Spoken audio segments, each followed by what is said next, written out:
Hola! Welcome to the Good News Roundup, your weekly digest of what's going well in the world.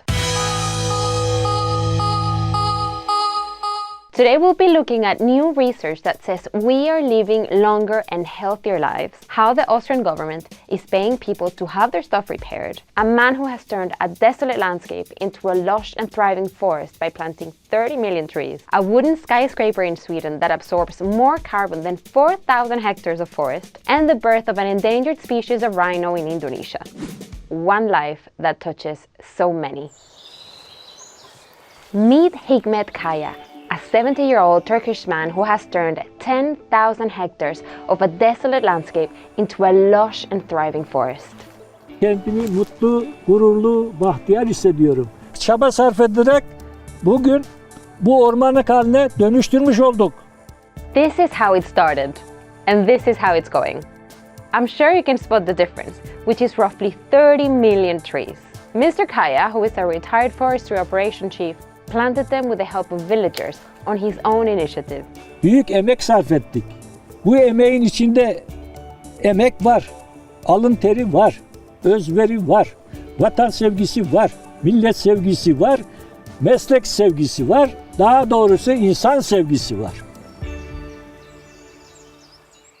You know that old broken bike you have in the garage? Or that phone in the drawer that needs repaired? They've probably been there for ages because you can't be bothered with the hassle and it's cheaper to buy a new one anyway, right? Well, not if you live in Austria. The city of Vienna started a program called Reparaturban as a pilot in 2020 to pay people to give second life to their stuff. 50% of repair costs were subsidized by the city, capped at 100. Citizens were encouraged to have anything repairable fixed, and it was a resounding success.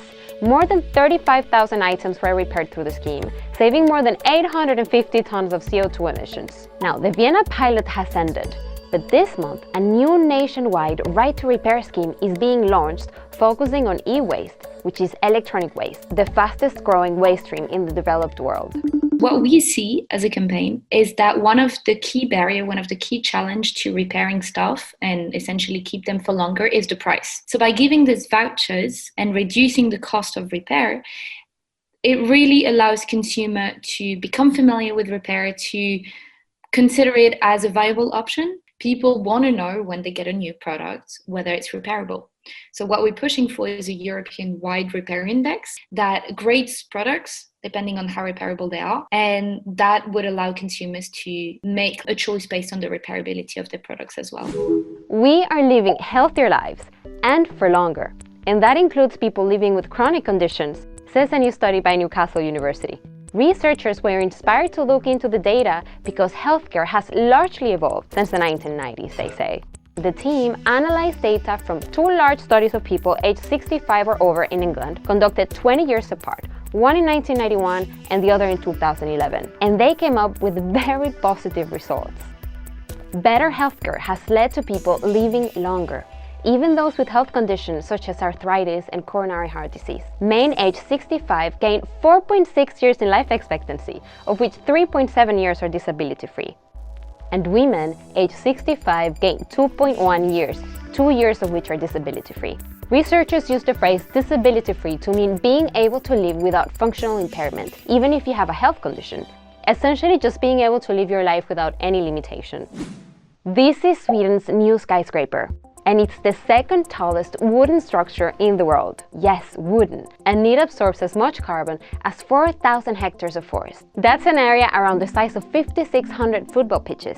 The design is a part of a wider effort to move the local construction industry away from environmentally harmful materials.